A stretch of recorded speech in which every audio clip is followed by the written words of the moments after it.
will affect all of us. For years, learning standards, the expectations of what students should learn and know, were developed largely by local school districts, which meant thousands of different sets of standards.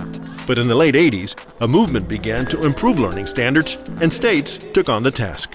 Well, not surprisingly, those standards were literally all over the map. Some states did a very good job and set standards that were clear and specific and rigorous and had set at a high level, and most states, though, did not. In states and communities where students of color, low-income students, and Native students are in hyper-concentrated numbers, those students face really an onslaught of challenges that are, in many cases, exacerbated by lower quality standards. And it wasn't just a problem that the standards were necessarily low, though many of them were.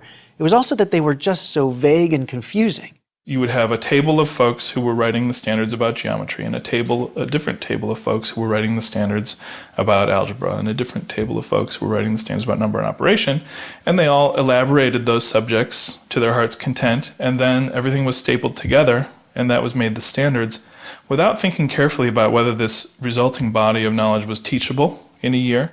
These vague and varying standards created problems when the No Child Left Behind law began to hold states accountable with tests based on the different standards.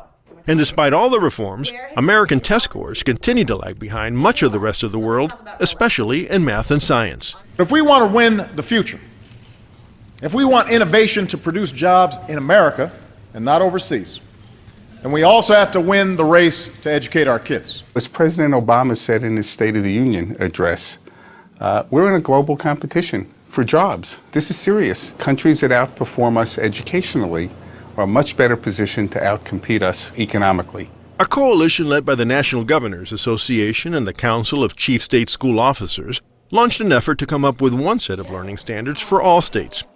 The Common Core State Standards were released in June 2010, and more than 40 states have adopted them so far.